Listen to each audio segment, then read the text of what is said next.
Welcome back, weary traveler, to the Candlelit Journal. Tonight we return to the Crossroads Inn during an unexpected summer evening, a time when the roads should be quiet, the merchants distant, the caravans months away.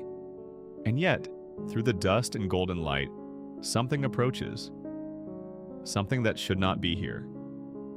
Not yet. Settle in. Let the fire warm you. Let the innkeeper's voice carry you gently through the hours ahead. This is his story. The 7th day of the 7th month. The summer heat has finally broken. For 3 weeks, it pressed upon the crossroads like a hand holding us against warm stone, inescapable, patient, unyielding. The road dust refused to settle. The well water grew tepid no matter how deep I lowered the bucket. Even the ancient oak tree seemed to droop beneath the weight of it, its great branches hanging lower than I have ever seen them, as though the tree itself had grown weary of standing. But this morning, I woke to something different. I felt it before I opened my eyes, a coolness drifting through the small window of my chamber, carrying with it the scent of distant rain. Not rain here, not yet, but somewhere to the west, beyond the frontier homesteads, beyond the wide plains where the wind sweeps unbroken across miles of golden grass. Somewhere out there, storms were gathering, and the air that preceded them had found its way to my window like a messenger arriving ahead of the main company. I lay still for a long moment listening to the changed quality of the morning. The birds sang differently, not the languid, heat-drowsy calls of recent weeks, but something brighter, more purposeful. A woodpecker worked at a dead branch somewhere in the forest to the north, its rhythmic tapping carrying clearly through the cooler air. From the stable, I heard one of the horses shift and snort, perhaps sensing the same change I did. When I finally rose and went to the window, the light confirmed what my skin had already told me. The harsh, bleached quality of the midsummer sun had softened. The sky held a depth it had lacked for weeks, not overcast, not clouded, but somehow richer, as though it had remembered that it was capable of colors beyond endless burning blue. I dressed and made my way downstairs, my bare feet finding the flagstones of the common room pleasantly cool for the first time since the heat began. The fire had been allowed to die to mere embers. During the worst of the summer warmth, no one needed its heat when the days themselves burned. But this morning, I found myself kneeling before the great stone fireplace, adding kindling, coaxing a small flame back to life. Not for warmth, for comfort. For the familiar crackle and glow that tells me, without words, that the inn is awake and ready. The white candle on the mantel caught the firelight and seemed to pulse with it, though of course that is impossible. The candle burns as it has burned since the old woman lit it during my first winter here, steady, unwavering, its flame neither growing nor diminishing, no matter how the seasons turn. I have stopped questioning it. Some things simply are, and the candle is one of them. I prepared a simple breakfast for myself, bread from yesterday's baking, warmed briefly on a stone near the fire, and a cup of water from the well. The well water tasted cleaner this morning, cooler, as though the break in the heat had reached even into the earth beneath my feet. I ate standing at the kitchen window, looking out at the garden where the herbs had begun to revive overnight. The mint, which had gone dry and brittle despite my watering, showed new green at its tips. The rosemary stood straighter. Even the struggling patch of chamomile looked less defeated by the season. It was while I stood there watching a bee make its first tentative visit to the recovering garden that I heard it, distant at first, so distant I thought I might be imagining it, the creak of wheels, the jingle of harness bells, the low murmur of voices carried on the westward wind. I set down my cup and listened more carefully. The sound grew, not rapidly, the rushing caravans never rush, but steadily, surely, like water finding its way downhill. The creak became creaks, plural. The single thread of bells became a chorus, and beneath it all, the deep rumble of many wheels turning against packed earth. I moved to the front door and opened it, stepping out into the transformed morning. The road from the west stretched before me, pale with dust, but no longer shimmering with heat. And there, perhaps a mile distant, emerging from the slight rise that marks where the frontier truly begins, I saw them. Wagons, not one or two, as sometimes come through with traveling merchants, but a proper caravan, 8, 10, perhaps a dozen wagons strung out along the road like beads on a thread. Their canvas covers caught the softened sunlight and glowed cream and gold. Horse and mules moved between them, some pulling, some led alongside, and walking with the wagons, scattered along their length like attendants around a lord, came people, men and women, some children, their shapes still too distant to distinguish, but their movement unmistakable. I stood very still, watching them approach. This should not be happening. The caravans come in autumn. They have always come in autumn, for as long as I've kept this inn, for as long as my father kept it before me. The harvest caravans arrive when the leaves begin to turn, when the farmers have gathered their crops and the frontier homesteaders have preserved what they can and are ready to trade. The caravans meet them, exchange goods, and continue east toward the coastal towns before the first snows close the mountain passes. This is how it has always been. This is the rhythm of the crossroads, as reliable as the seasons themselves. And yet here, in the bright uncertainty of early summer, a caravan approached. I watched them for several long minutes, letting the wrongness of it settle into my bones. Not danger. I've learned to sense danger differently, and this was not that. But something had shifted. Something had brought these travelers to my door months before they should have arrived. And whatever that something was, it carried weight I could not yet measure. When the lead wagon was close enough for me to make out the faces of the driver and the woman seated beside him, I turned and went back inside. There was work to do.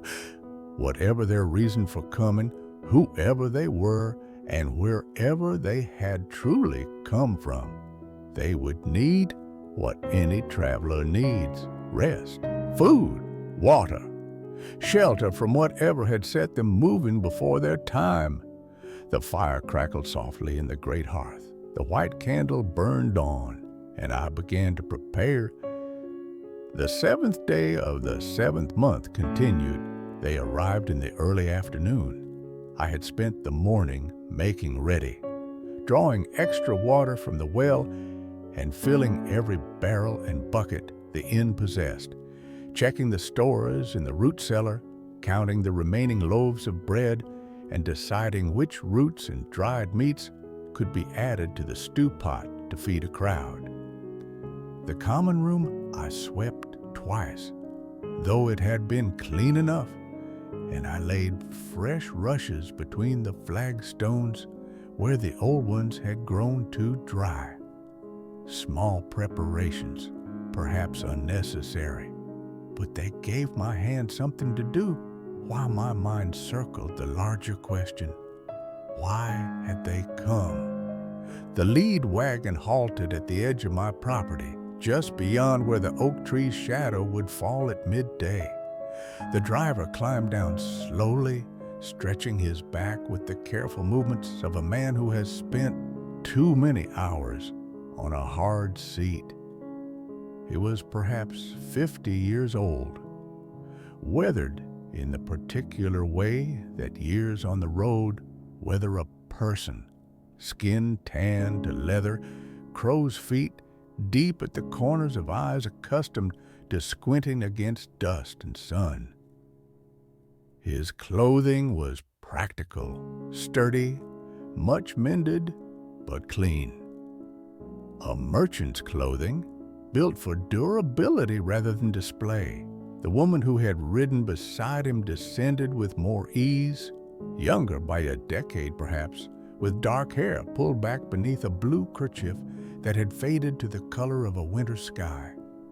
She looked toward the inn, found me standing in the doorway, and something in her expression shifted. Not surprise. She had clearly expected to find someone here, but something like recognition, though I was certain we had never met. Behind them, the other wagons were arranging themselves in the rough semicircle that caravans always form when they stop for more than a few hours. Drivers called to one another, horses were led to the trough I had filled by the stable, children spilled from wagon backs with the pent-up energy of those who have been confined too long. I counted 14 wagons in all, and perhaps 60 people, more than I had expected, more than the inn could easily house, though I knew already that most would sleep in or beneath their wagons, as caravan folk always did. The lead driver approached me, the woman a step behind. "Innkeeper," he said, and his voice was rough with road dust, but not unfriendly. "We've come a long way, and we're grateful to see your light." I nearly corrected him. It was full daylight. There was no lantern lit, but then I understood. He meant the inn itself, the building, the crossroads. Whatever signal of safety and rest this place sends out to those who travel, he had seen it and followed it here. "You are welcome," Sigma said, and meant it. "All of you. The common room can seat 40 comfortably, and I have stew enough for twice that if you can accept simple fare. The well is fresh, and the stable has room for those horses that need more shelter than shade." He nodded, but did not immediately move. His eyes, I noticed now, held something beyond road weariness, something older, something that had been carried a long way. "We are early," he said quietly. "You must be wondering why." "I am," I admitted. "The caravans come and go in autumn, always. The harvest trade, there will be no harvest trade this year." He said it simply, without emphasis, but the words fell like stones into still water. Behind him, I saw the woman with the blue kerchief close her eyes briefly, as though the statement caused something to hear repeated. "I don't understand," I said. The driver glanced back at his caravan, at the wagons and horses and people who had followed him across however many miles, trusting his judgment, depending on his decisions. When he looked at me again, his expression had hardened into something that was not quite despair, but lived in the same region, the western settlements, he said, the frontier homesteads where we've traded for 15 years. They're gone. Gone, empty, abandoned, some burned, though not all. We found. He stopped, collected himself, continued in a more controlled voice. We found no one. Not the families we knew, not their animals, not even their ghosts. The crops were left standing in the fields, unharvested. Doors were open, fires had gone cold in their hearths. But the people were simply gone. I looked past him at the caravan, seeing it now with different eyes. These were not merchants arriving early for trade. These were witnesses, refugees perhaps, though from what they could not name. They had gone west expecting commerce and found mystery, and they had turned back, all of them, rather than continue into whatever emptiness waited beyond. When? I asked. We reached the first homestead 8 days ago, the Peterson place. They've traded with my family for 3 generations. Their door was open. Their breakfast was on the table, cold but not spoiled, as though they had stepped away that morning and never returned. The woman in the blue kerchief spoke for the first time. Her voice was steady but thin, like a pile, stretched nearly to breaking. There were footprints, she said, in the dust by the by their door, leading away from the house, toward the west, but only leading away, none coming back. And they stopped. She paused, swallowed. They stopped at the edge of their property, at the fence line, and then nothing. I stood very still, processing this. The white candle's flame, visible through the open door behind me, seemed to lean very slightly toward us, as though listening. How many homesteads? I asked. 7 that we checked, the driver said. All the same, empty, silent. Crops growing, animals wandered off or starving, but the people simply vanished. We didn't go further. We didn't. He shook his head. Whatever happened out there, whatever took them, we didn't want to meet it. We turned the caravan around and came back as fast as the wagons would allow. And you came here. We came here. He looked at the inn, at the oak tree, at the crossroads where the ancient paths met. We came here because this is where choices are made. This is where travelers decide which direction they will go. And he hesitated.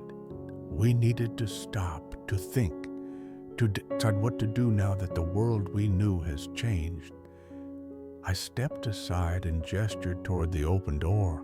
Then come inside, I said. All of you who can fit. The others will have shade beneath the oak and water from the well. We will talk, we will eat, and then perhaps we will understand better what has happened and what must happen next. The driver nodded slowly. Thank you, he said, for not asking us to prove it, for not looking at us like we've lost our minds. I have learned, I told him, that the crossroads sees many strange things. Strange is not the same as impossible, and travelers who have come a long way rarely lie about what they have seen. He managed something that was almost a smile.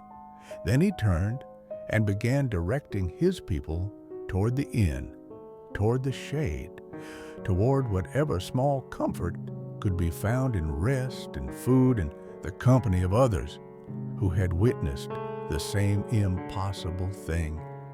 I watched them come one by one and family by family, and I thought of the footprints the woman had described, footprints leading away from home toward the west, stopping at a fence line as though those who made them had walked not into the fields, but into something else entirely.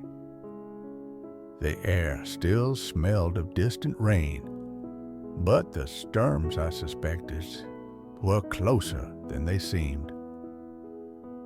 The 7th day of the 7th month, evening. The common room has not been this full since the autumn 3 years past, when 2 caravans arrived on the same day and their merchants nearly came to blows over who had first claimed to the hearthside tables. But this gathering is different. There is no competition here, no jostling for position or advantage. These people have been bound together by shared witness, and they sit now in clusters that ignore the boundaries of family and profession. A child leaning against the knee of a woman not her mother. A young merchant deep in conversation with an old farmer whose hands still bear calluses from work he may never do again. I have moved between them through the afternoon and evening, filling cups, ladling stew, answering the small questions that travelers ask of innkeepers. Where is the privy? Is the well water safe? Is there a blanket for my grandmother who feels cold even in summer? I answer these questions and many others, and in answering them, I learn their names and their stories and their fears. The lead driver is called Marcus. He has run the western trade route for 31 years, since he was barely more than a boy working for his uncle's caravan. His wife died 7 years ago in a fever that swept the coastal towns, and he has been alone since, except for his wagons and his roots and the people who depend on him for commerce. The woman in the blue kerchief is his sister, Helena. She joined the caravan this season for reasons she has not shared, though I noticed the thin band of pale skin on her ring finger where something used to be worn. Among the others, I have met a family of weavers who travel with bolts of cloth they can no longer sell, a blacksmith who hoped to find work at the frontier homesteads and instead found nothing, an elderly scholar who was traveling to study the stone circles that dot the western plains and now stares into his cup as though reading prophecy in the dregs. There are children, 11 of them by my count, who have been remarkably quiet all evening, even the youngest, as though they sense that something has changed in the adult world and they should not draw attention to themselves. One of these children sits near me now as I write, a girl of perhaps 8 years, with brown hair braided into a single thick plait and eyes the color of acorns in autumn. She has been watching me since supper, and when I took out my journal to record the day's events, she moved closer, her curiosity apparently stronger than her caution. "What are you writing?" she asks. I look up from the page and find her studying my face with the frank assessment children sometimes give to adults they have not yet learned to pretend around. I'm writing about today, I tell her, about the caravan, about the people who came. Why? The question is simple, but the answer is not. I set down my pen and consider how to explain. Because memory is fragile, I say finally. Things happen, and if no one writes them down, they fade. They become stories that change with each telling, until eventually no one remembers what truly occurred. I write so that what happens here, the people who come, the words they speak, the things they carry and leave behind, is not lost. She considers this with great seriousness. My father says the families at the homesteads were lost, she says, that they walked away and no one knows where they went. That's what the travelers found, I agree carefully. If someone had written about them, would they still be found? I feel the weight of her question settle over me.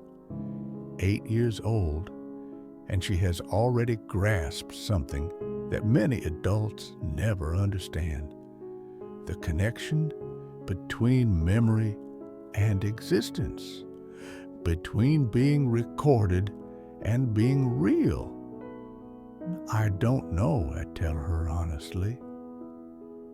Perhaps not. Perhaps writing cannot save people from what happened to them, but I pause, choosing my words. But if someone wrote about them, wrote about who they were and what they did and how they lived, then they would not be truly gone. Even if we cannot find them, we would still remember them. And memory is a kind of finding. She nods slowly, as though I have confirmed something she already suspected. I'm going to write things down too, she says, when I'm older, so people won't be lost. That's a good thing to want to do. What's your name? I smile slightly. Some call me the innkeeper.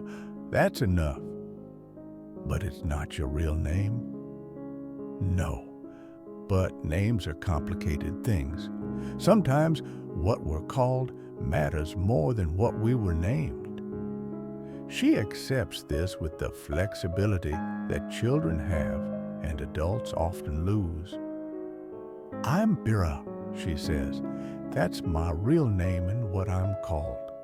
Both the same. It's a good name, Mira. She looks at my journal again, at the pages filled with my small, careful handwriting. Will you write about me? I glance down at the page, at the words I have been setting down while we talked. I already have, I tell her. For a moment, something flickers in her acorn brown eyes. Surprise, perhaps, or a kind of solemn satisfaction. Then a woman's voice calls her name from across the room, and she slips away like a leaf carried by a current, leaving me alone with my pen and my pages and the weight of questions that have no easy answers.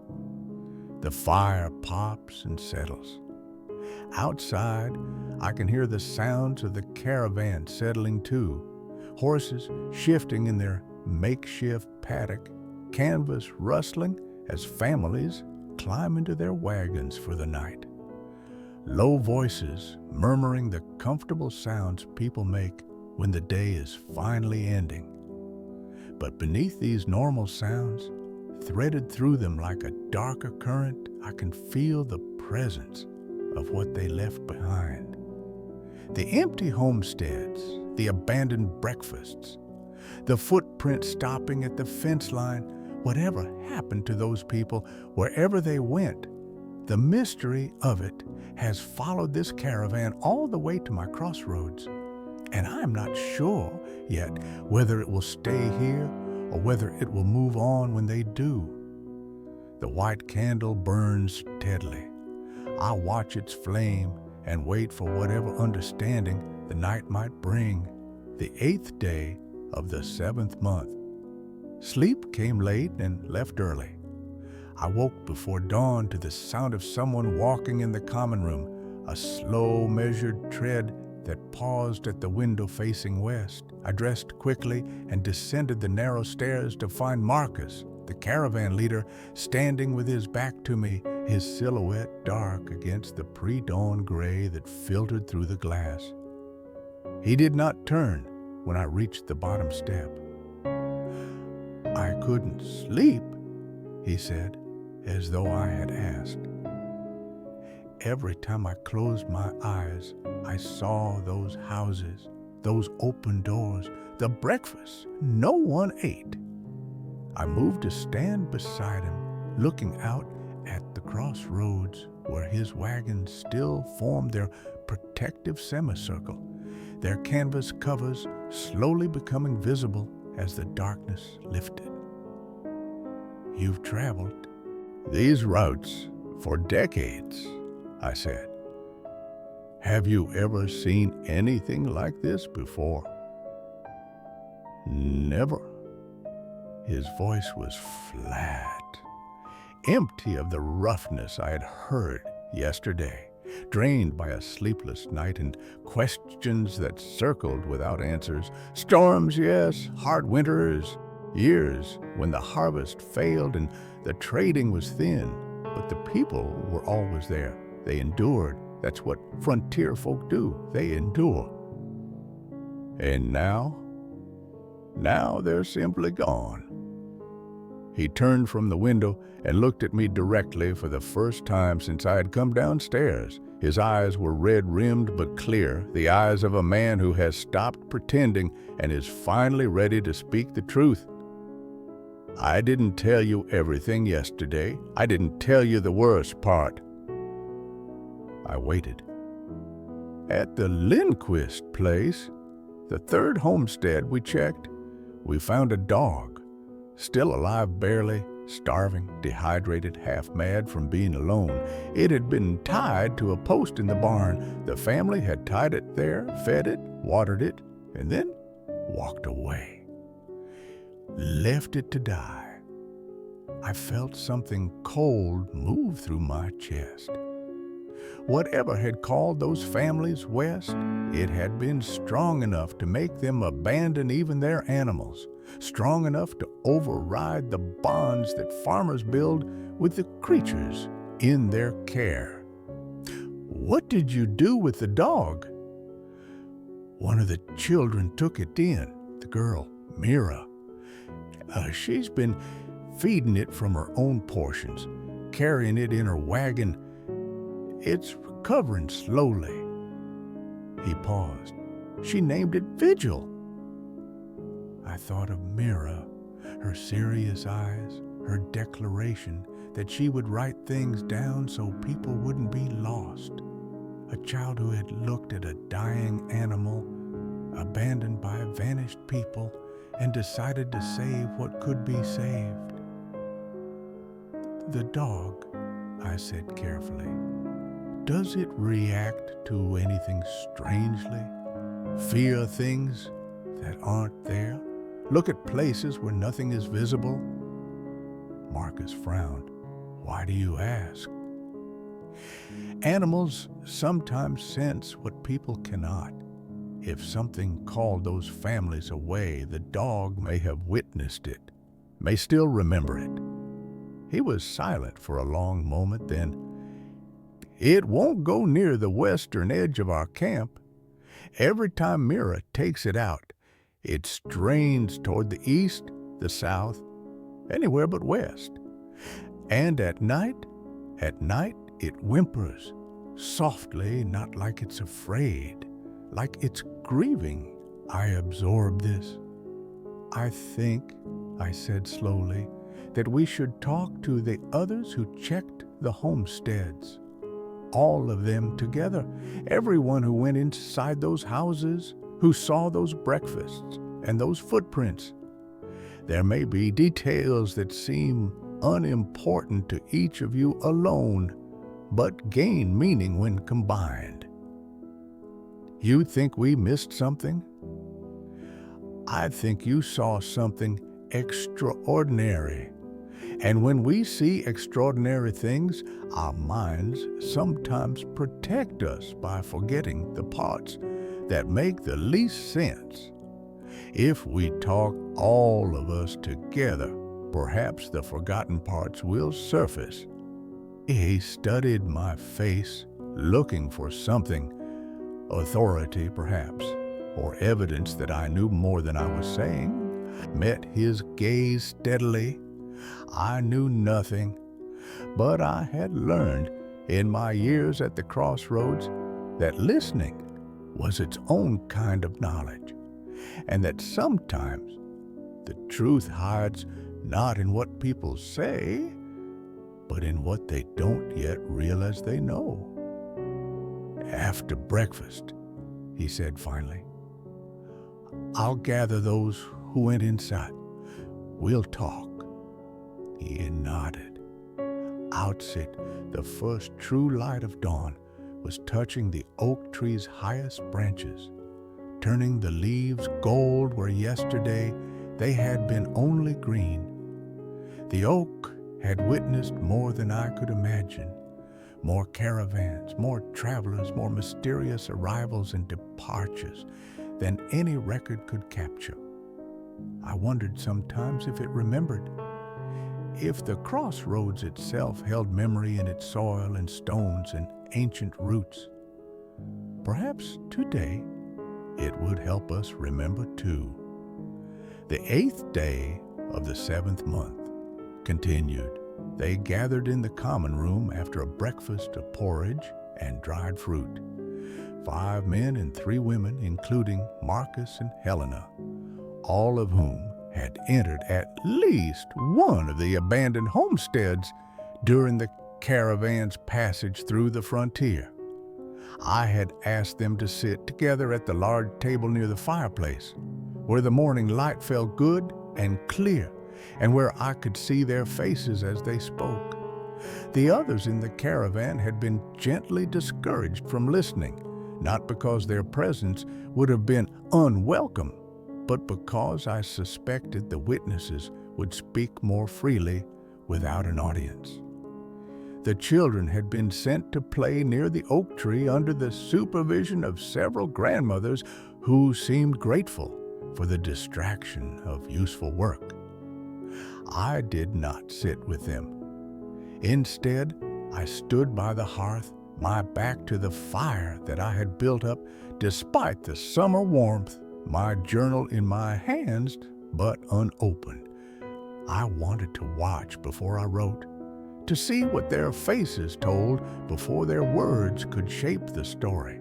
Tell me about the silence, I said. They looked at one another, uncertain who should speak first. Then a man I had not yet met, younger than Marcus, with the thick hands of someone who worked metal or stone, cleared his throat. It was wrong, he said. That's the only way to describe it. It wasn't just quiet like a place with no people. It was empty, like the air itself had been hollowed out. I noticed it too, Helena said quietly. At the Peterson place, there should have been birds at least, or insects, but there was nothing, not even wind. And the smell, added an older woman, whose gray hair was wound into a crown of braids atop her head. Did anyone else notice the smell? Not decay, there was nothing dead that I could find, but a kind of sweetness, like flowers, but not any flower I know, stronger inside the houses than outside.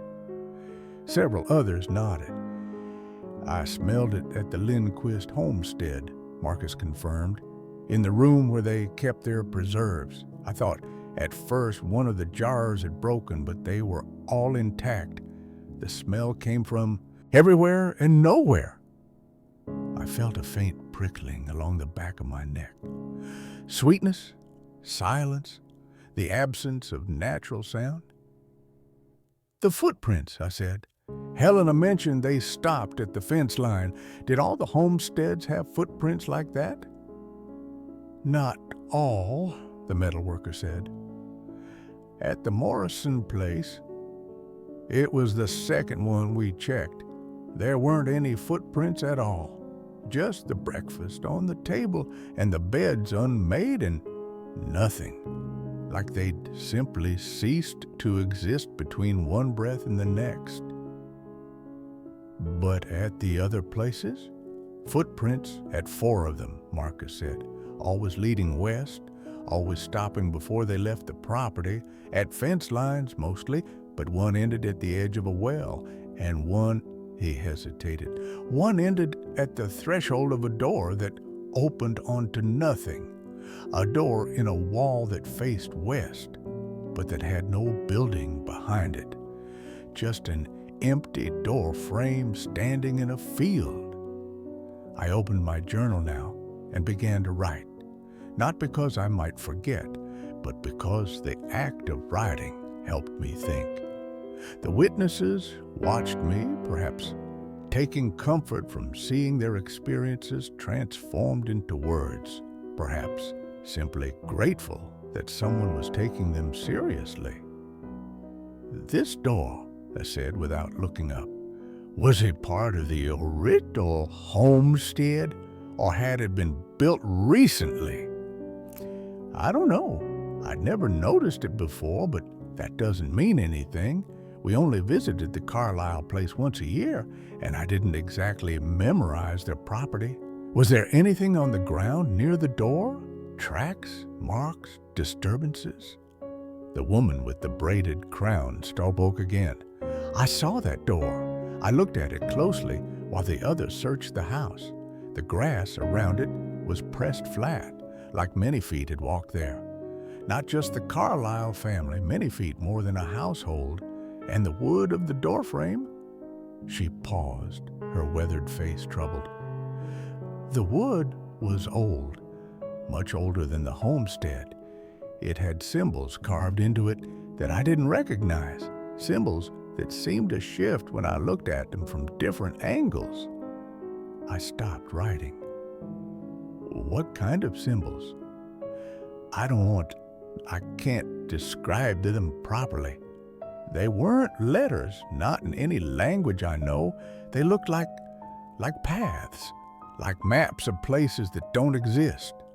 Branching lines that led somewhere I couldn't follow. The common room had grown very quiet. Even the fire seemed to burn lower, its crackling subdued. Did you touch the door? I asked. No. Her voice was firm, despite its quietness.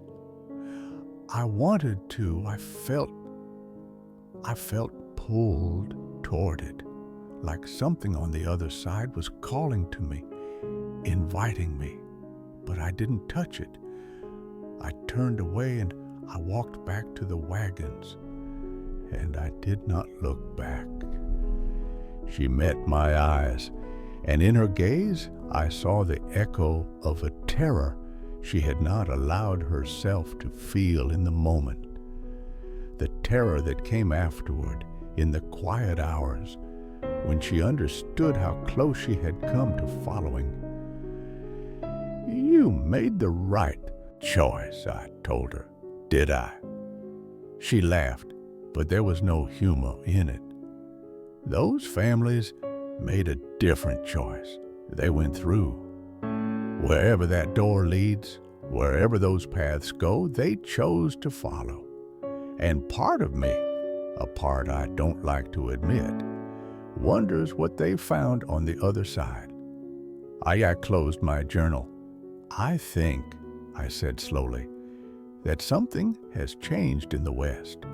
Something old has woken, or something closed has opened, and the people who lived on that frontier heard its call and answered it. Whether they went willingly or were drawn against their will, I cannot say. But they are gone, And I do not think, I paused, choosing my words with care, I do not think they are coming back. Silence held the room. Then Marcus spoke, his voice rough but steady. What do we do?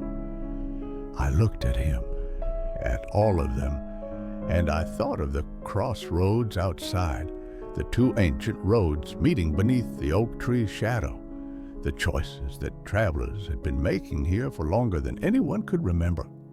You go east, I said, all of you, to the coastal towns where there are people and trade and the familiar rhythms of a world you understand.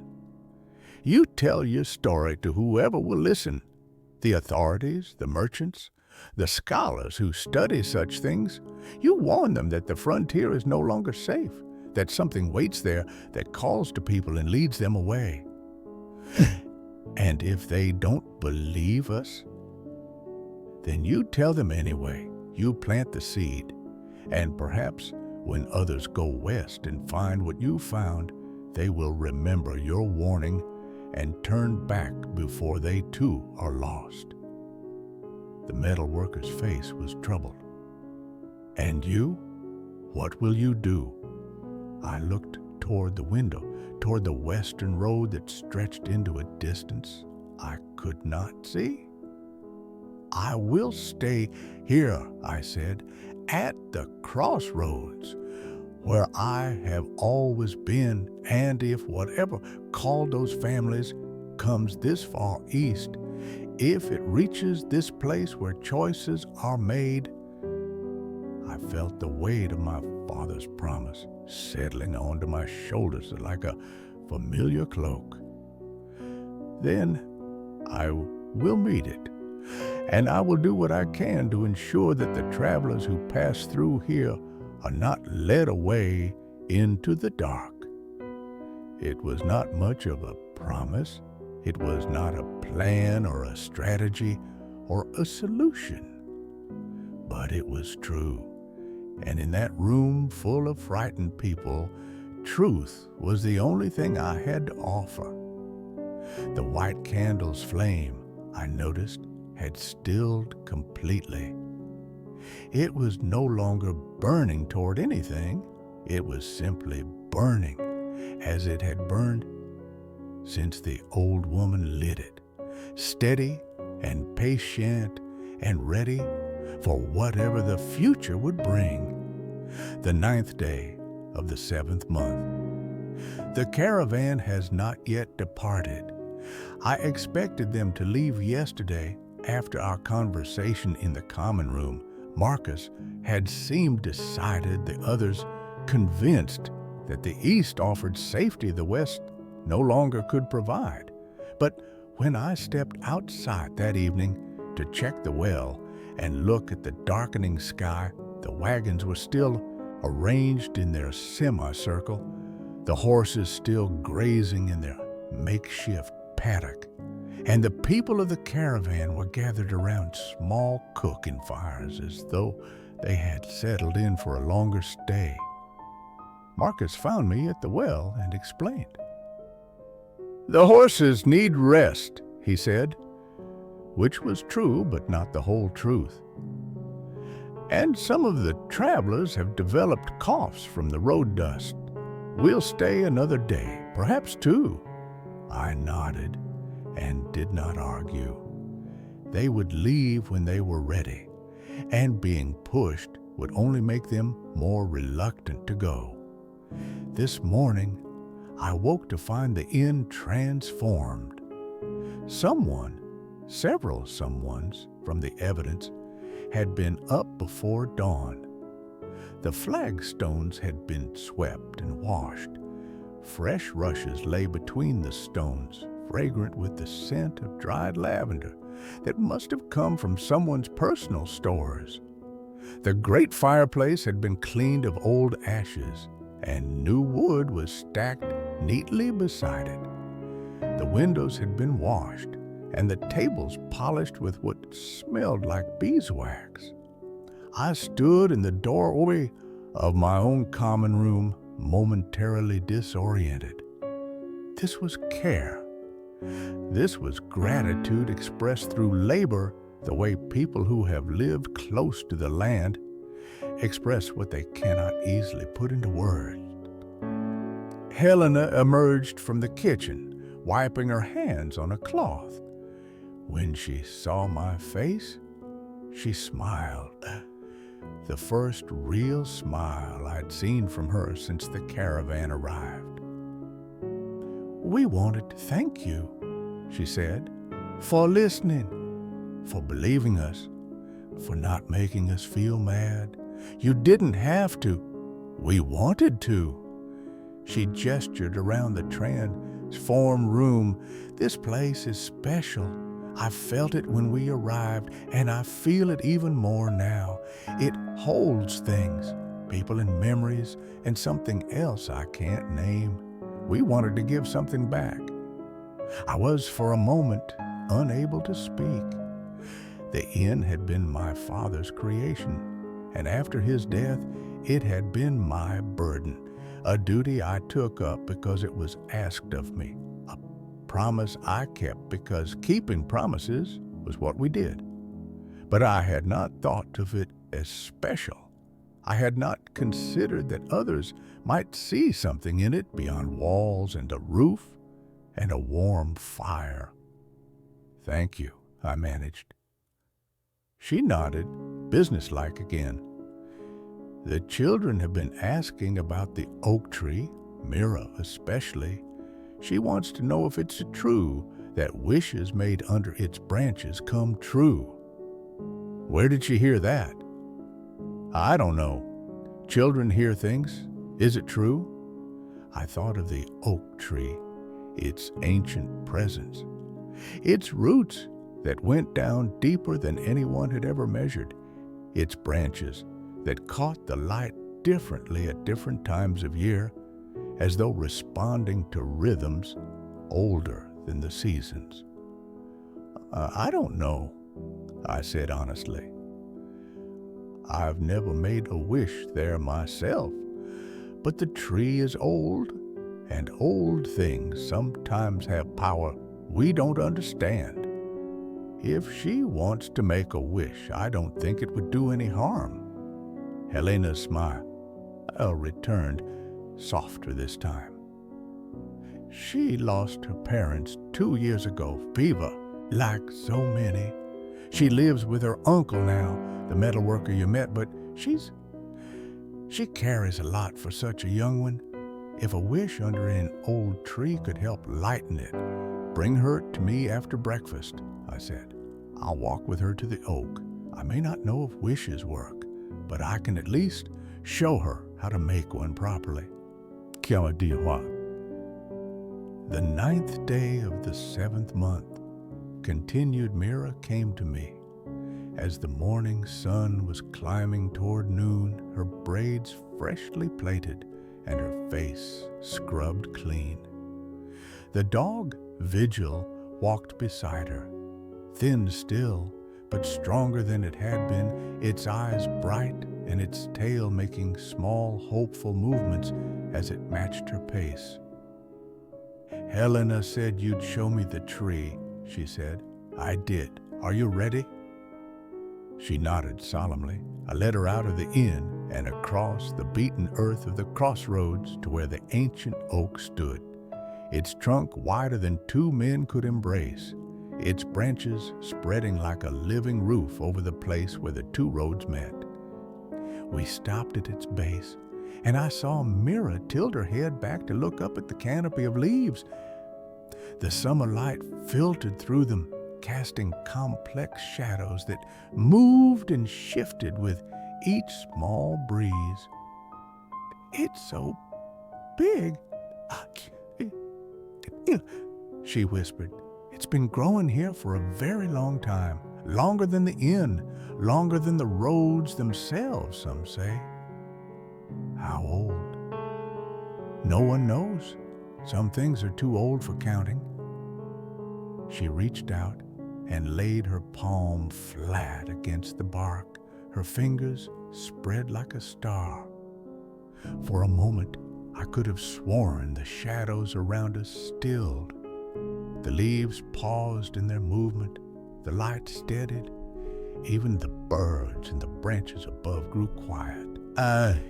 It's warm," she said, surprised. "Trees hold the sun." "No, not like that. She frowned, struggling to find words. "It's warm like something alive, like it's breathing." I didn't contradict her. The oak had always felt that way to me too, though I'd never said so aloud. "Do you know what you want to wish for?" I asked. She was quiet for a long moment, her hand still pressed to the bark. Vigil sat beside her, watching the tree with an intensity that seemed almost knowing. "I want to wish for the lost families," she finally said. "The ones who walked away. I want to wish that wherever they went, they found something good, that they're not scared or lost or alone." I felt something move in my chest, not sadness exactly, but something close to it. This child, who had lost her own parents, who carried grief she was too young to understand, was using her wish not for herself, but for strangers she would never meet. "That's a worthy wish," I said quietly. "How do I make it?" I thought of what I knew about the oak tree, which was less than I wished and more than I could explain. Travelers had made offerings here for generations, leaving small tokens in the crevices of its bark or buried among its roots. Some said the tree granted wishes.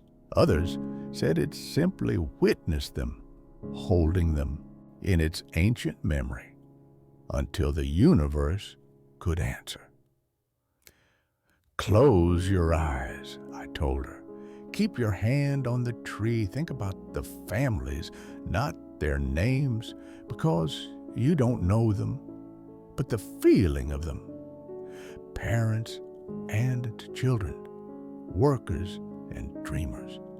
People who built homes on the frontier because they hoped for something better." She closed her eyes.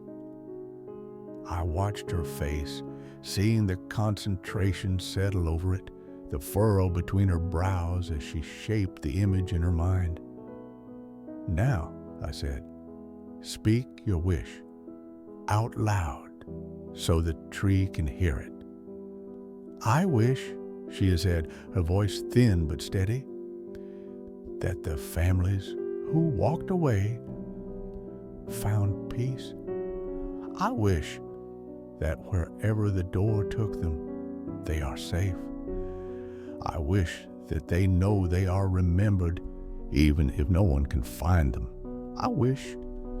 She stopped, her eyes still closed, her small hand trembling slightly against the bark. "I wish," she whispered, "that they are not alone in the dark." The branches above us moved, though I felt no wind. The shadows shifted and rearranged themselves, and for one instant, so brief I might have imagined it, I saw something in the pattern they made. Paths, perhaps. Branching lines that led to places I could not follow, just as the woman with braided hair had described the carvings on that impossible door. Then, and the moment passed, the leaves resumed their normal movement. The birds sang again in the branches above. Mira opened her eyes. "Did it work?" she asked. "I don't know," I said truthfully. "Wishes are mysterious things. Sometimes they work in ways we expect, and sometimes they work in ways we could never imagine. But the tree heard you. I'm certain of that." She looked up at the canopy again, and something in her expression had softened. The weight she carried, the weight Helena had spoken of, seemed lighter somehow, as though the act of wishing had transferred some of it to the ancient wood. "Thank you," she said. "Thank the tree." She turned back to the oak and laid both hands against its trunk this time. "Thank you," she told it, serious and formal, "for listening." Vigil pressed his nose against the bark beside her hands, adding his own silent thanks. We walked back to the inn together, the summer sun warm on our shoulders, and I thought about what I had witnessed, a child's wish, spoken aloud to an ancient tree, a hope offered for strangers who might already be beyond all hoping. It should have felt futile. It should have felt like nothing at all. But it didn't. It felt like the first green shoot in a frozen garden, small, fragile, easily overlooked, but alive with the stubborn insistence that spring would come again. The 9th day of the 7th month, evening. The afternoon's light has faded into something softer.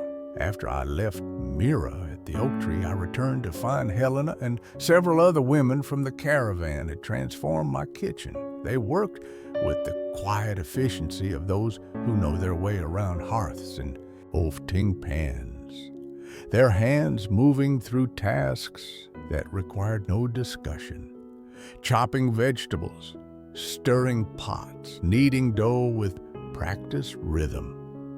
I stood in the doorway for a moment, uncertain whether to interrupt. "Come in," Helena said without turning around. "You're not in the way, unless you'd rather not share your kitchen with a crowd." "It's been a long time since anyone cooked here besides me," I admitted, moving to stand near the work table where an older woman was slicing onions with impressive speed. "We noticed," Helena said, but her tone was warm. "Your spice jars are nearly empty, and your dried herbs are from at least 2 seasons past. When did you last have proper time?" "I can't remember." "That's what I thought." She gestured toward a bundle of fresh herbs that had appeared on the windowsill, green shoots still attached to root balls wrapped in damp cloth. "We brought these from our own supplies. The thyme and sage can be planted in your garden. The rosemary, too, if you want it." I looked at the modest bundles, understanding now that this was more than gratitude for a night's shelter. This was the beginning of a longer gift. Plants that would grow and spread and provide for travelers long after this particular caravan had moved on. "Thank you," I said. "All of you. This is more than I expected." The older woman with the onions glanced up at me with eyes that had clearly seen much over many decades. "You gave us something we needed," she said. "A place to stop running, even if only for a few days. A place to think instead of just surviving." She returned to her chopping, the knife moving with hypnotic precision. "Good food is how we say thank you. It's how we remember that we're still human." I understood. The meal they prepared that evening was unlike anything I had made for guests in years. There was stew, yes, but it was layered with flavors I had never thought to combine. Root vegetables caramelized at the bottom of the pot, wild mushrooms gathered from the forest edge, herbs I couldn't identify that released their fragrance slowly into the broth. There was bread, too, risen properly and baked in my clay oven, its crust golden and crackling, its interior soft and warm. And there were small things, pickled vegetables from the Caravan stores, dried fruit that had been soaked in sweet wine until it swelled, nuts roasted with honey and salt. The common room filled with the smell of it, and the sound of conversation grew as the Caravan members came in from their evening tasks. Children appeared at their parents' sides, drawn by the promise of food. The elderly settled into chairs near the fire, accepting cups of warm cider with quiet gratitude. And gradually, without anyone planning it, the meal became something more than sustenance. Stories began to emerge, not the terrible stories, not the empty homesteads and the vanished families and the footprints leading nowhere. These were the other stories. The older stories, the ones that reminded these people who they were before the frontier went silent. Marcus told of his first journey on the trade routes when he was a boy of 12, traveling with his uncle's caravan. They had been caught in a summer storm that turned the roads to rivers and forced them to pause shelter in a barn for 3 days. By the time the rain stopped, his uncle had taught him to play cards, and Marcus had won back every coin he'd lost by the final hand. "He let me win," Marcus admitted, smiling for the first time since I had met him. I didn't realize it then, but he wanted me to feel like I belonged, like I could hold my own among the older traders. Helena spoke of learning to read the sky, the skill that had served her well during the caravan's frightened journey eastward. Her grandmother had been a sailor before coming inland, and she had passed down the knowledge of cloud patterns and wind directions, and the particular quality of light that preceded storms. "The sky tells you everything," Helena said, "if you know how to listen. I knew the heat would break 3 days before it happened. I saw the signs in the way the sunset spread across the horizon." The older woman who had sliced the onions, her name was Margaret, I learned, told a story about her wedding day, 50 years ago now, when the cart carrying her dowry had lost a wheel halfway to the ceremony. Her future husband had walked 5 miles to help repair it, arriving at his own wedding covered in mud and grease, grinning like he'd won a prize. "He looked ridiculous," she said, her weathered face softening with memory. "But I knew then that I'd married the right man. He didn't care about appearances. He cared about the wheel." I listened to these stories and many others as the evening deepened. The fire burned warm and steady. The white candle glowed on the mantel, and slowly, gradually, the tension that had gripped these travelers since they fled the frontier began to ease. This was what they had needed, I realized. Not just shelter and food and water, though those things were essential. They needed to remember that life was more than fear, that before the horror of the empty homesteads, there had been years of ordinary days. Weddings and storms and card games and all the small moments that weave together into a life.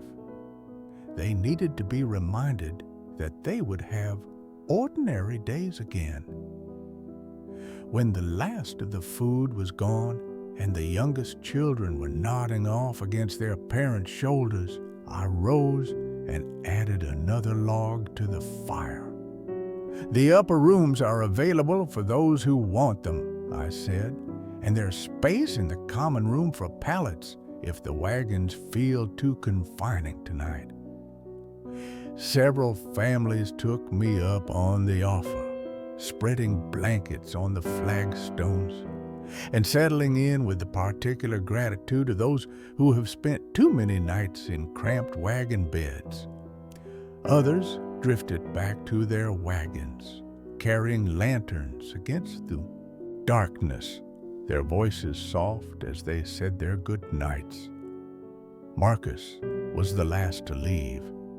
He paused at the door, looking back at the common room with an expression I couldn't quite read. "This place," he said quietly. "It does something to people, settles them. I've stayed at dozens of inns over the years, and none of them felt like this." "Like what?" "Like rest," he said. "Not just sleep or shelter, but actual rest, like the world outside stops mattering for a little while." I thought of the crossroads, of the oak tree, of the white candle that never diminished no matter how long it burned. "I hope that's true," I said. "That's what my father built it for. That's why I keep it." Marcus nodded slowly. "Then keep it well, innkeeper. The world needs places like this. Now, more than ever." He stepped out into the night, and I was left alone with the fire and the candle and the quiet sounds of sleeping travelers. I did not write in my journal that night. Instead, I sat by the window looking out at the crossroads, at the oak tree standing dark against the stars, at the wagons arranged in their protective circle with their canvas covers glowing faintly where lanterns still burned inside. "Keep it well," Marcus had said. "I intended to The 10th day of the 7th month, morning. The caravan stirred early, but did not prepare to leave. I woke to find the common room already filled with the quiet activity of people who have things to do and time in which to do them. Margaret and 2 other women were in the kitchen again preparing what smelled like porridge with dried apples. Children were running between the wagons and the oak tree, playing a game whose rules I couldn't discern, but which involved a great deal of giggling and the occasional shout of triumph. Mira sat apart from the other children near the base of the oak tree with Vigil curled in her lap. She was writing something. I could see her bent over a small book, her braids falling forward to frame her face. And I wondered what word she was setting down. Her wish from yesterday, perhaps, or the story of the dog she had saved, or simply the ordinary details of a morning that, for all its strangeness, was still a morning like any other. I found Marcus at the trough, checking his horse's hooves with the practiced attention of a man who knows that small problems become large problems if ignored. "No departure today?" I asked. He glanced up. "Not today. The horses need more rest, and there's a wheel on the 4th wagon that wants attention. Henrik's looking at it now." He straightened, rubbing his lower back. "Besides," he paused, looking around at the caravan, at the children playing, at the women in my kitchen. "People need this. One more day of peace before we face the coastal authorities and their questions and their skepticism. You think they won't believe you? I think they'll listen politely and then find reasons to dismiss what we tell them." His voice was matter of fact, without bitterness. That's what authorities do with stories they don't want to hear. They document them and file them and forget them. It's only later, when more evidence accumulates that they start to take things seriously. But you're going anyway. We have to. Even if they don't believe us now, the record will exist. And someday, maybe after more homesteads go silent, maybe after more travelers come back with impossible tales, they'll look at that record and realize we were telling the truth. He set down the hoof pick and turned to face me fully. That's how change happens, not all at once, but in pieces, one story at a time, until there are too many stories to ignore. I thought of my journal, of the pages I had filled over years of listening to travelers, one story at a time. Is there anything you need from the village? I asked. It's half a day's walk, but I could make the journey and be back before nightfall. Marcus considered this. We're well supplied, but he hesitated. There's one thing. Paper. Writing paper, if you can find it. Mira has been writing, and her book is nearly full. I'd like to give her more before we leave. I nodded. I'll go this afternoon. There's a merchant in the village who sometimes has such things. Thank you. His eyes moved to Mira, still bent over her book beneath the oak tree. That child has seen too much for her age. If writing helps her make sense of it, it does, I said. Writing always helps. The 10th day of the 7th month, afternoon. The walk to the village took longer than I expected. The roads were still soft from the distant rains, and I had to pick my way carefully around puddles that would have soaked through my boots.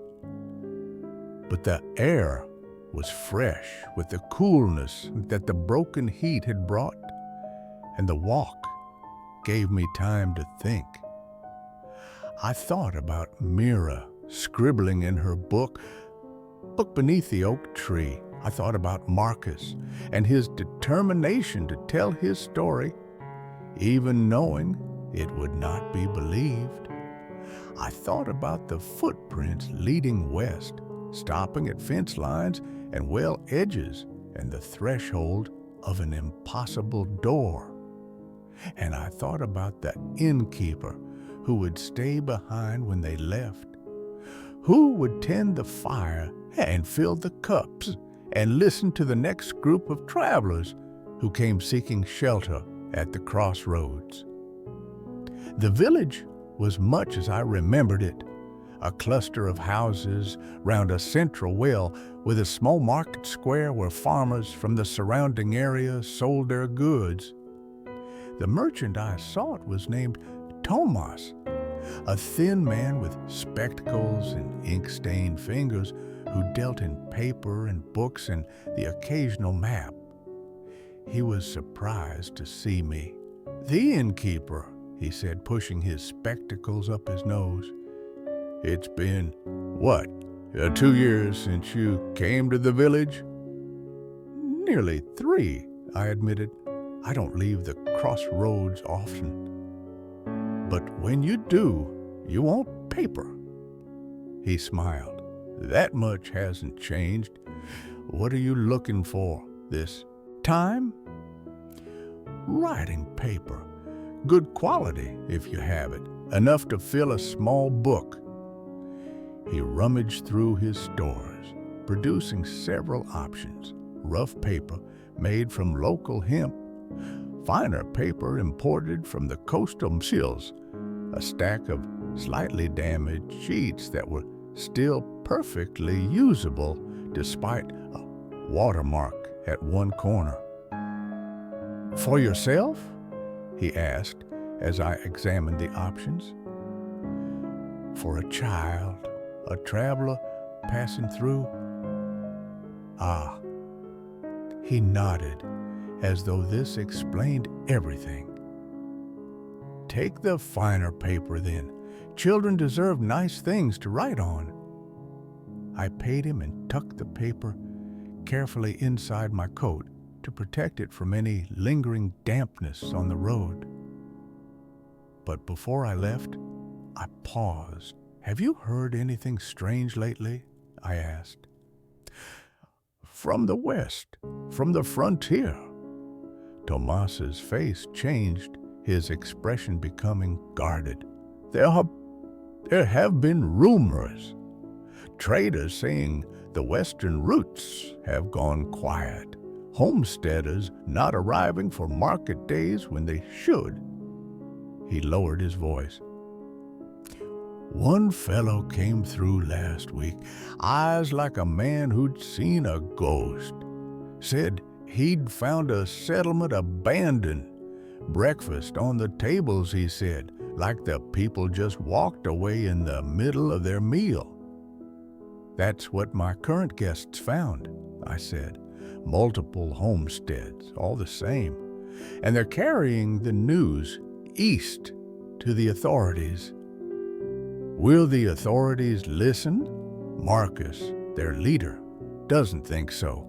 Not at first, but the record will exist. Tomas was quiet for a moment. Then, "Come with me." He led me to the back of his shop where he kept the books he was most protective of, old volumes, rare maps, documents, whose value lay in their age rather than their beauty.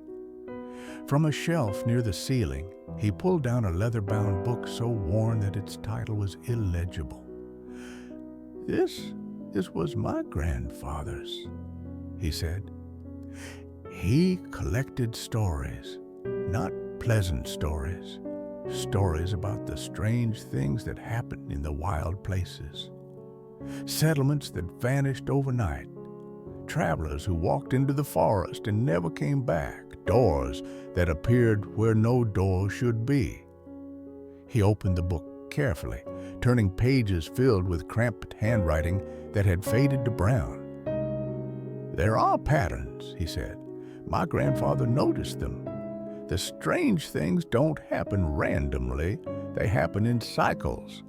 Every few generations, the wild places wake up and reach out and take what they can reach. Then they go quiet again, sleep perhaps, or digest what they've taken."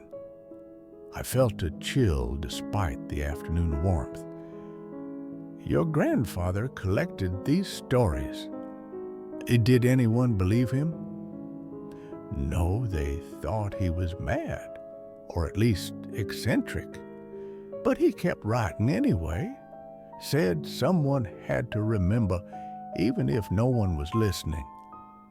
Tomas closed the book and held it out to me. "Take it." "I can't take it. You're doing what he did, keeping the record, remembering when everyone else wants to forget." He pressed the book into my hands. "Besides, you need it more than I do. You're at the crossroads. You'll see more of these stories than anyone." I stood there holding the old book, feeling its weight in my hands, feeling the weight of the responsibility it represented. "Thank you," I said. "Don't thank me. Just keep writing. And if you figure out how to stop whatever's out there," he smiled without humor, "come back and tell me. I'd like to know we're not all destined to walk west and never return." The walk back to the inn was longer than the walk away had been. Not because the roads were worse, but because my thoughts were heavier.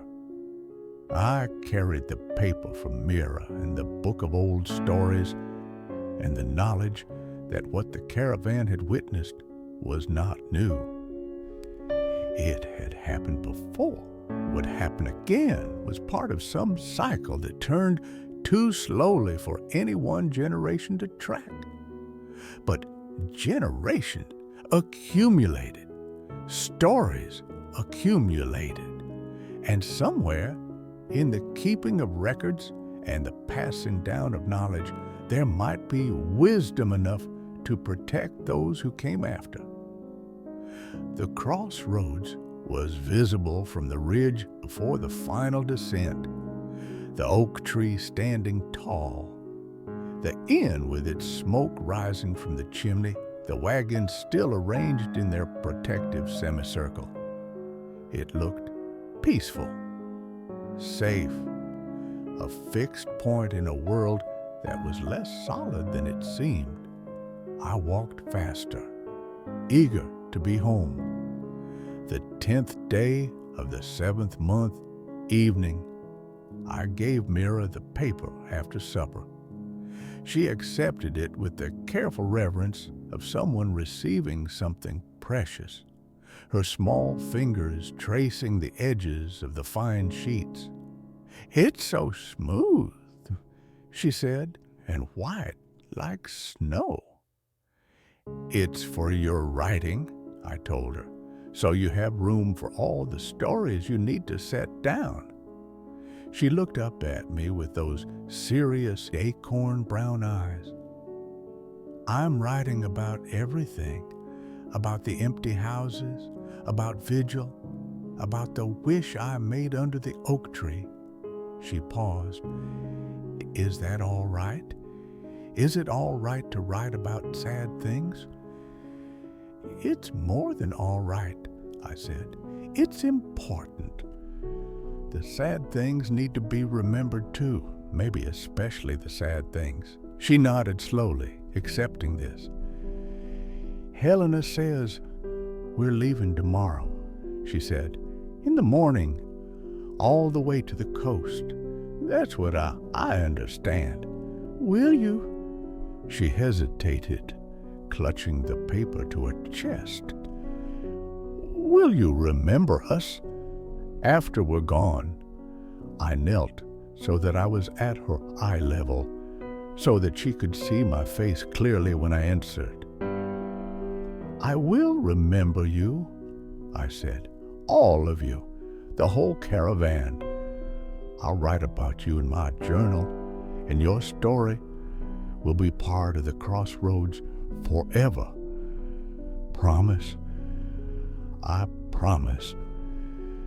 She surprised me then by stepping forward and wrapping her arms around my neck in a quick, fierce hug. Before I could respond, she had pulled back, her face flushed. "Thank you for the paper," she said, "and for showing me how to wish."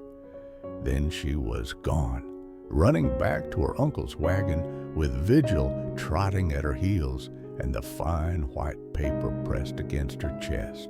Like a treasure, I stayed where I was for a moment, still kneeling, still feeling the echo of her embrace. Children trust so easily. They offer their hearts without calculation, without armor, without the protective layers that adults learn to construct. Mira had lost her parents, had witnessed horrors that no child should see, and still she reached out, still she connected. Still, she believed that promises meant something. I rose and walked to my journal, which waited on the desk where I always left it. I would keep my promise. I would write about her, about all of them. And when the caravan had moved on and new travelers came and the seasons turned and years passed, she would still be here in these pages, remembered. That was what I could offer. That was what the crossroads demanded. Memory. The 10th day of the 7th month.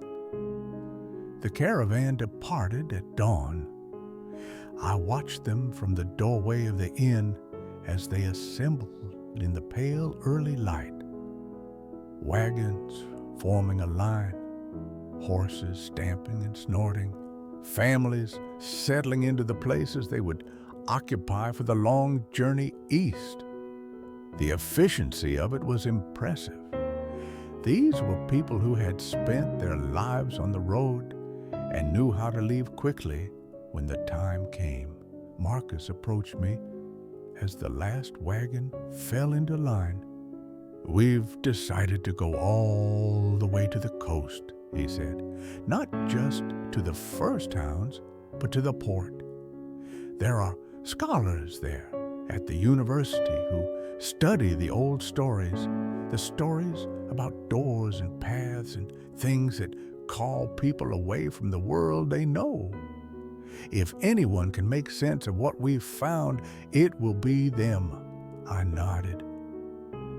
"It's a good plan. The Coastal University has records going back centuries. If there is precedent for what happened on the frontier, they may be able to find it. And they may be able to warn others to keep more people from settling in places where the boundaries are thin." I looked toward the western road, empty now, stretching toward distances I could not see and dangers I could not name. "Will you come back this way?" I asked, "when you've delivered your message?" "I don't know.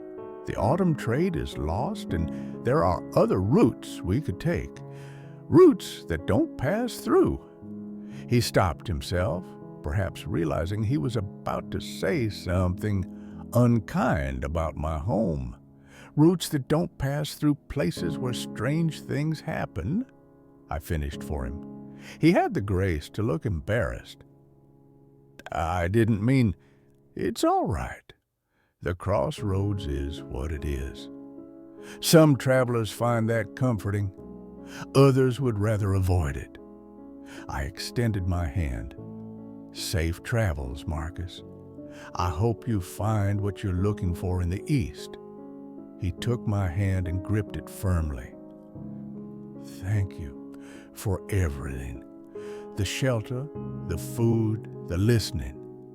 He hesitated, then added, "If something does come from the west, if whatever called those families eastward reaches this place, I know I'll be careful. That's not what I was going to say." His eyes met mine, and I saw something there I had not expected. Respect, perhaps, or recognition. I was going to say, "Whatever you do, don't let them take this place. The crossroads matters. This inn matters. It's a fixed point, a place where travelers can catch their breath before they choose their path. The world needs places like this." I did not know how to respond, so I said nothing. He released my hand and turned back to his caravan.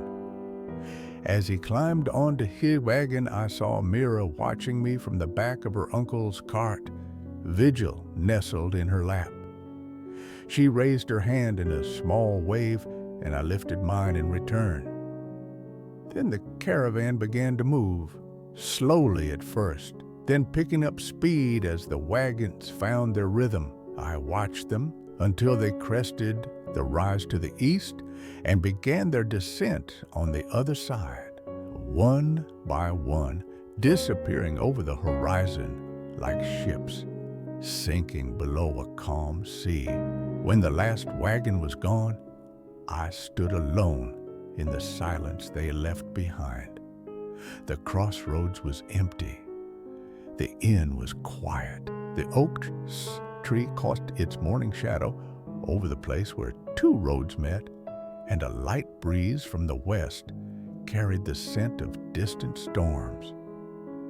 I thought about what Marcus had said. A fixed point.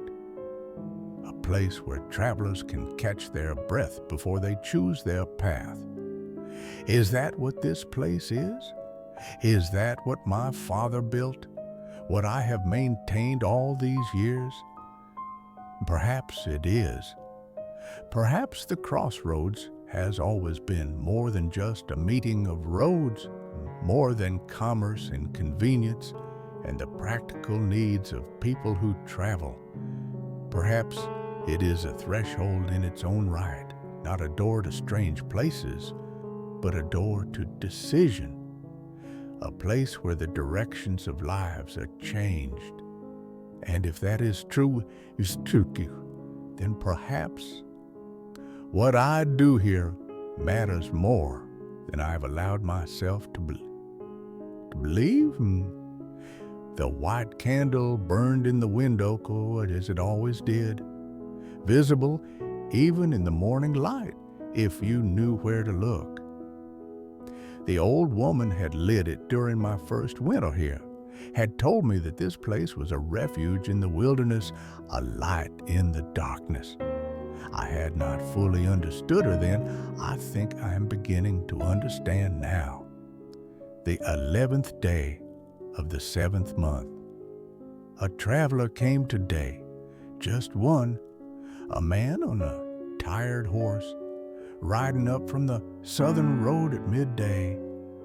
He wore the dust of many miles, and his face was weathered in the way of those who spend their lives moving from place to place without ever settling. I met him at the trough and helped him water his horse while he stretched the stiffness from his legs. I passed a caravan heading east this morning, he said. Large group. They looked troubled, told me the western ruts are closed. In a manner of speaking, I replied, the frontier homesteads have been abandoned. The caravan found them empty. He absorbed this with the careful attention of someone who needs information to survive. Empty how? The people are gone, vanished. No bodies, no signs of violence, just gone. Gone where? West, I said. That's all anyone knows. They walked west and never came back. He was quiet for a long moment, watching his horse drink. Then I was planning to continue west myself.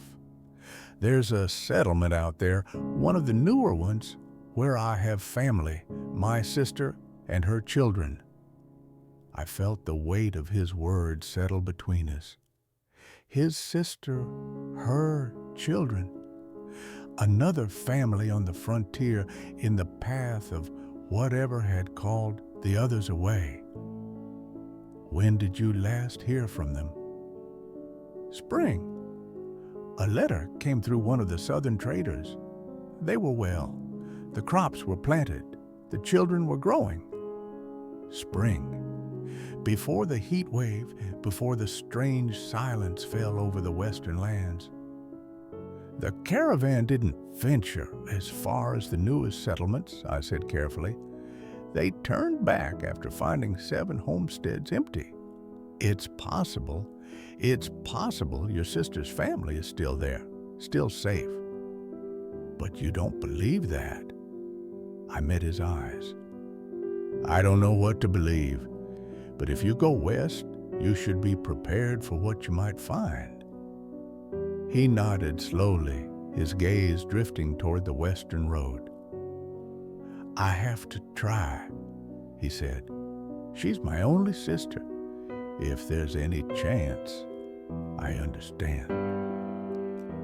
Can I stay here tonight? Rest my horse? I'd like to leave at first light.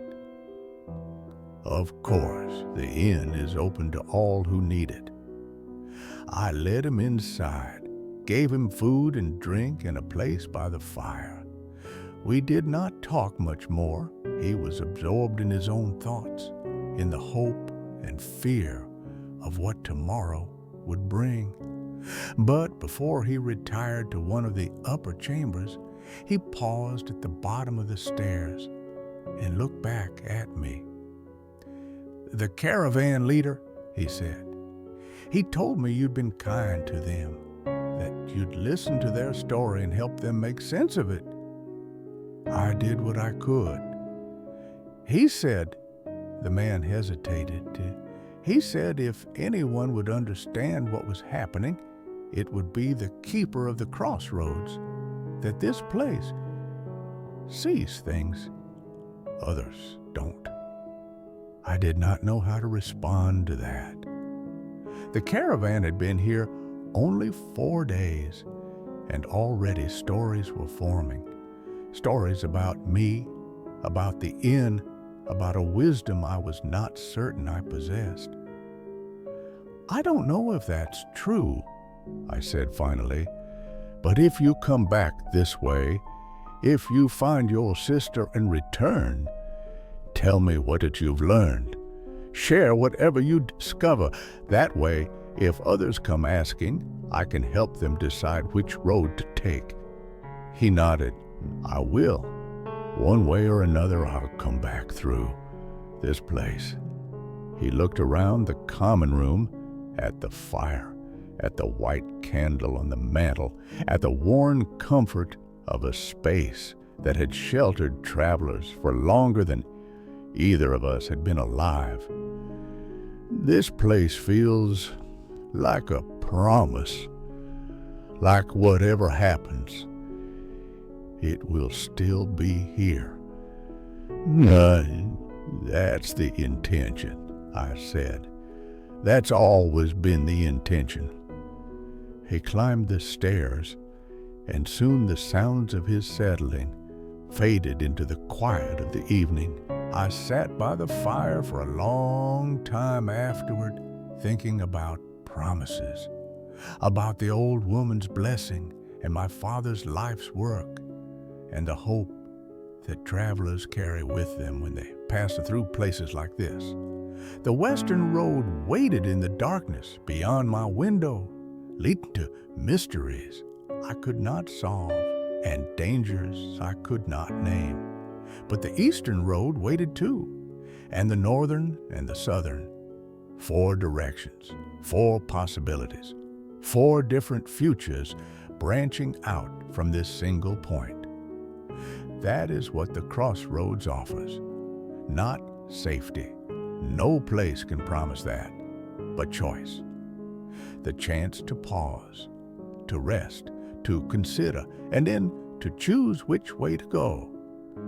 Tomorrow, the man will ride west into whatever waits for him there. I cannot protect him from what he might find, but I can give him tonight a warm meal, a comfortable bed, a place where the fire burns steady and the darkness outside stays outside. It is not much, but it is what I have, and I will keep giving it for as long as the inn stands and the crossroads exists and travelers need a place to catch their breath before they choose their path. The 12th day of the 7th month, he left before sunrise, the traveler heading west. I was awake to see him go, having slept poorly with the weight of his journey on my mind.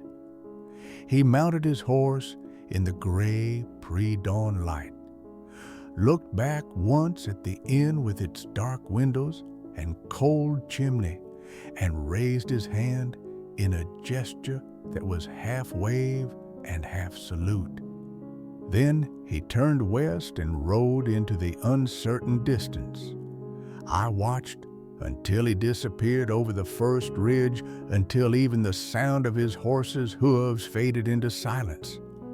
Then I went inside and built up the fire and began the ordinary tasks that fill an innkeeper's days. The inn felt empty without the caravan, not unpleasantly empty. There's a peace in solitude that I have learned to appreciate over the years. But the silence was different now, weighted with awareness of what lay beyond the western horizon and who might be riding toward it at this very moment. I spent the morning cleaning, sweeping the common room again, washing the cups and bowls that the caravan had used, checking the stores in the root cellar. Helena and the other women had left me more than they had taken, as was the way of grateful travelers. There were jars of preserved vegetables I had not made, dried herbs I had not gathered, even a small pot of honey sealed with wax that must have been precious on the road. In the kitchen gardeness, I planted the herbs they had given me, the thyme and sage and rosemary that Helena had wrapped in damp cloth. The soil was good, enriched by years of my father's composting, and the plants went in easily. I watered them and spoke to them softly, as my father had always done, telling them that they were welcome here, that this was their home now, that they would grow strong and fragrant and provide for travelers for years to come. Perhaps it was foolish, talking to plants, but my father had believed they listened, and I had never found evidence to contradict him. The afternoon brought clouds from the west, not storm clouds, just a general haziness that softened the light and cooled the air. I sat on the bench beside the inn's front door and read from the book Thomas had given me, his grandfather's collection of strange stories. The accounts were disturbing in their specificity. A village in the mountains that had been found empty 200 years ago, all the inhabitants having walked into a cave that led nowhere. A forest near the eastern coast where travelers sometimes heard voices calling their names, luring them off the path. A lake in the southern marshes that reflected not the sky above it, but some other sky, darker and filled with stars that no one recognized. And running through all these stories, a pattern that Tomas's grandfather had noticed. The events happened in clusters. Years would pass without incident. Then, suddenly, reports would multiply. Homesteads abandoned, travelers vanished, doors appearing that led to impossible places. Then quiet again for decades or even centuries until the next cycle began. Were we in the beginning of such a cycle now? Had the western frontier's silence announced the return of something that had slept for generations? I did not know, but the book gave weight to what the caravan had witnessed, placed it in a context that stretched back further than living memory. Whatever was happening in the West, it was not new. It had happened before, and people had survived it. Not everyone, perhaps, but enough to pass down the stories, to keep the records, to remember. Perhaps that was all we could do. Remember, document, and try to protect those who could be protected from whatever called them into the dark. The 13th day of the 7th month. No travelers today. The crossroads was quiet, the roads empty in all four directions. I spent the morning in contemplation and the afternoon in maintenance, repairing a hinge on the stable door, replacing a cracked shingle on the roof, and clearing the channel that directed rainwater away from the foundation. Small tasks, necessary tasks. The kind of work that keeps a building standing and a life organized. But my thoughts kept drifting west. The man who had ridden toward his sister. What had he found?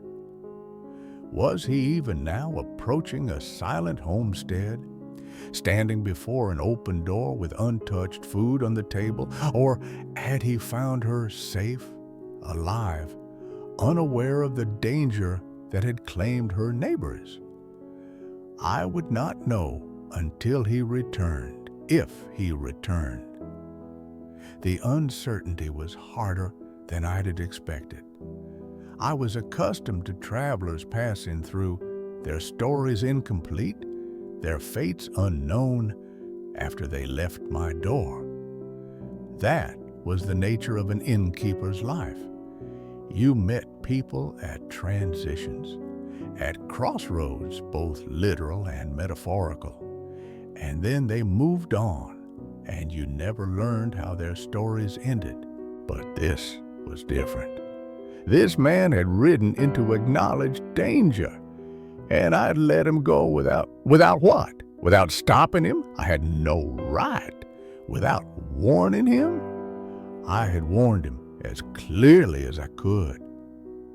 Without offering to accompany him, that last thought caught me off guard. I had never left the crossroads for more than a day's journey, had never considered abandoning my post for any reason, but for a moment, watching him ride into the western distance, I had wanted to follow, to see for myself what waited out there, to bear witness to whatever mystery had swallowed those frontier families. It would have been foolish, dangerous, irresponsible. The inn needed a keeper, and I was the only one.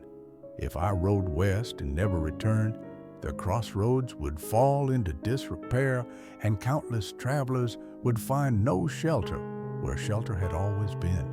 But the wanting had been there, a pull toward the unknown, toward the answers that lay beyond the horizon. Was that what the families had felt?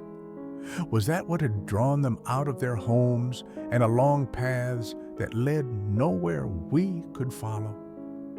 I shook off the thought and returned to my work. The chimney needed cleaning before autumn. The woodpile needed stacking. The white candle on the mantel needed nothing. The white candle never needed anything. It burned as it had burned since the old woman lit it, unchanged by time or seasons or the comings and goings of countless travelers. I paused before it, watching the flame that never flickered, wondering for the 1,000th time what it truly was: a gift, a protection, a promise made visible. All of these perhaps, or none. Some things resist understanding, and the candle was one of them. I let it be what it was and returned to my tasks. The 14th day of the 7th month. The man returned. He came from the west just as the sun was setting, riding a horse that was not the one he had left on. His face was gaunt with exhaustion and something worse, a haunted quality that I had seen on the Caravan survivors, but magnified tenfold. I met him at the door. "I found them," he said before I could speak. "I found the settlement," and his voice broke. He pressed a hand over his eyes, and his shoulders shook once with the force of contained grief. "They're gone, all of them.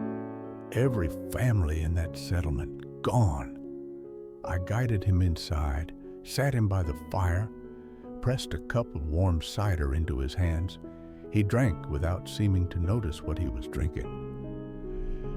"The houses were empty," he continued, his voice steadier now but hollowed out. "Like the Caravan described, food on tables, tools laid down mid-task, and the footprints.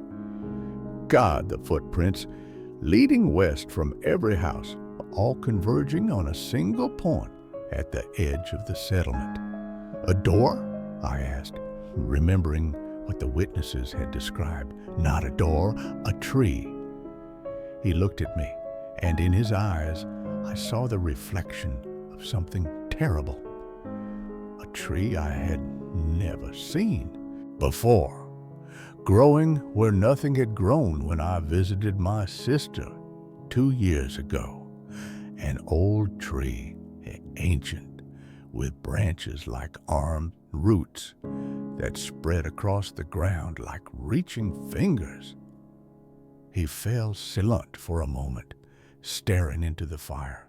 "The footprints led to that tree," he said finally. "All of them, dozens of people, and they ended there, at its trunk, as though they had walked up to it and simply melted into the wood. I felt cold despite the fire's warmth. "Did you approach it?" "No." His answer was immediate, vehement. I felt it pulling at me, whispering, calling my sister's name, calling my niece's name, calling names I didn't recognize, the names, I think, of everyone it had taken. He closed his eyes. I ran, found a horse, someone's horse, wandering in a field, and I rode until I couldn't hear the whispers anymore. I sat with him in silence for a long time. The fire crackled. Outside, the last light faded and the stars began to appear. "What was it?" he asked finally. "What takes people like that? What could possibly—" "I don't know," I said, "but I think it's old.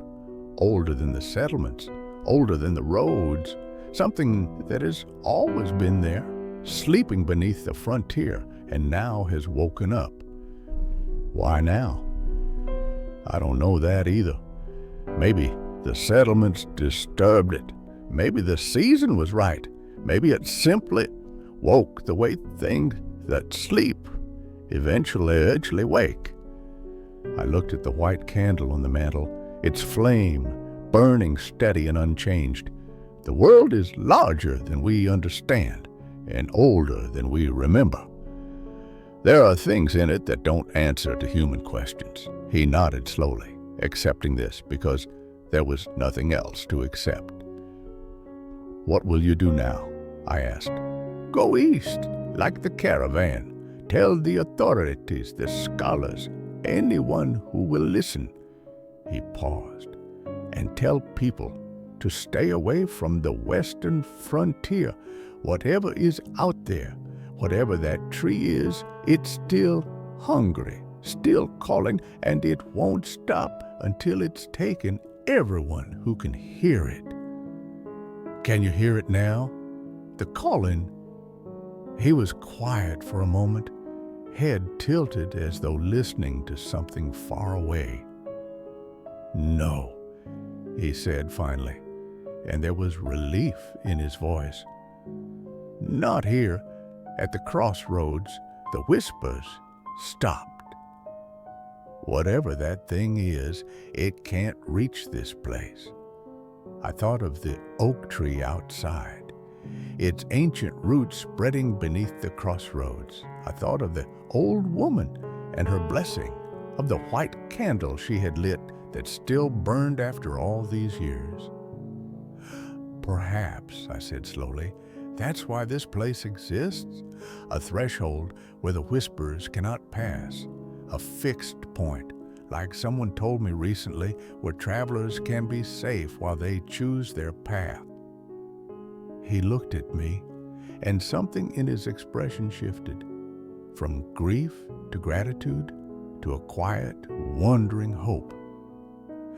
"May I stay another night before I continue east?" "Stay as long as you need. That's what the inn is for." He nodded, and his eyes drifted closed. Within minutes, exhausted by grief and travel and the horror of what he had witnessed, he was asleep in his chair by the fire. I draped a blanket over his shoulders and added another log to the flames. Then I went to the window and looked out at the crossroads, at the oak tree standing sentinel where the roads met, at the darkness of the western horizon where something old and hungry waited. The caravan had carried warnings east. This man would carry more. Perhaps eventually the authorities would listen. Perhaps scholars would come to investigate. Perhaps the frontier would be closed, forbidden, left to whatever ancient power had claimed it. But none of that would happen tonight. Tonight, there was only the inn and the fire and the man sleeping by the hearth and the countless travelers who would come after him each carrying their own burdens, each needing what I had to offer: rest, safety, a place to choose. I returned to my chair by the fire and took up my journal, writing by the light of the white candle that had burned since my first winter here.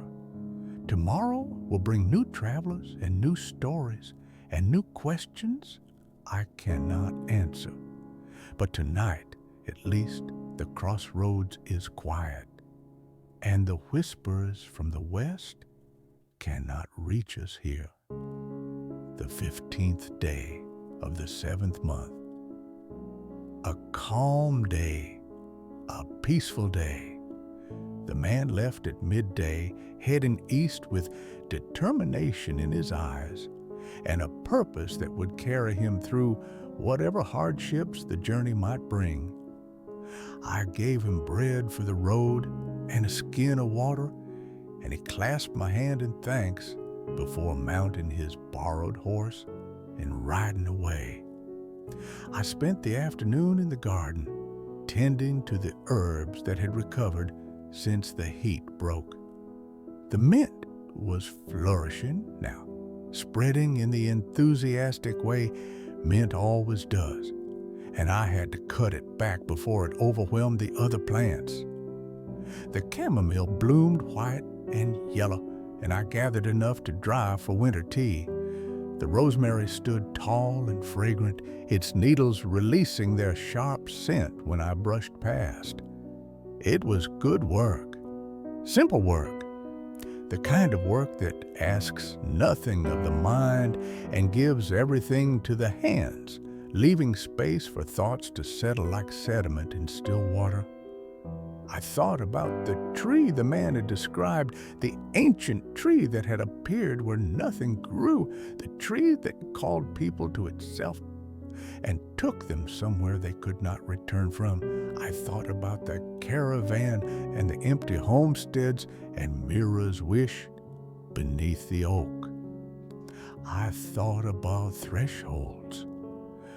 The crossroads has always been a threshold. Understood that now in a way I had not understood before. A place between places, a point where directions meet and decisions are made. My father built the inn here because travelers need such places, need the pause, the breath, the moment of consideration before they commit to a path. But maybe the crossroads is more than that. Maybe it has always been a threshold in a deeper sense, a boundary between the world we know and the world we don't. A place where the old things, the hungry trees and the whispering doors and the paths that lead to places beyond maps cannot follow. The oak tree stands at the center of it, ancient and patient, and alive in ways I don't fully understand. The white candle burns on my mantle, lit by a woman who walked on snow and spoke of refuges in wilderness. And I am the keeper, the one who tends the fire and welcomes the weary and writes down what I witness so that nothing is lost. It is not the role I would have chosen for myself. When I was young, I dreamed of traveling, of seeing the coastal towns and the mountain passes and all the places my father's guests described. I wanted to follow the roads, not stand at their intersection. But dreams change, and sometimes what we are given is more important than what we would have chosen. This evening, as the sun set and the first stars appeared, I walked to the oak tree and stood beneath its branches. As I had stood with Mira 5 days ago, the leaves rustled softly above me, though there was no wind I could feel. The bark was warm under my palm, and I could have sworn I felt something like a heartbeat, slow and ancient, patient. I understand now, I said aloud, or I am beginning to understand. You've been here all along, haven't you? Guarding the crossroads, keeping the old things out. The tree did not answer in words, but the shadows of its branches shifted, and for a moment the patterns they made on the ground looked like paths, branching lines leading in every direction to every possibility, and yet remaining rooted here at this single point, in this single place. Thank you, I said. The branches rustled again, and the warmth beneath my hand seemed to pulse once gently before going still. I walked back to the inn as the darkness settled over the crossroads, and I lit the lanterns along the stable posts, and I built up the fire in the common room, and I sat down at my desk to write. The journal waits, the candle burns, the roads stretch out in every direction, and tomorrow new travelers will come with new stories and new burdens and new choices to make. But tonight, the crossroads is at peace, and I'm exactly where I'm supposed to be. The 15th day of the 7th month, final entry, the hour grows late. Outside my small window, the stars wheel slowly overhead in their ancient patterns. The moon has not yet risen, but its light is coming. I can see the horizon beginning to pale in the east, promising the silver illumination that will transform the crossroads into a place of shadows and silver. The white candle burns steadily on the mantel downstairs. I can feel its presence even here, even 2 floors above, as though a thin thread of warmth connects us across the distance. The old woman who lit it said I should welcome them all, the living and the dead, the remembered and the forgotten. Have tried. I am still trying. The caravan came and went. The man rode west and returned, bearing news of horrors I cannot fully comprehend. Mira made her wish beneath the oak tree, and somewhere, in some place I cannot reach, perhaps the families who walked away can feel that they are remembered.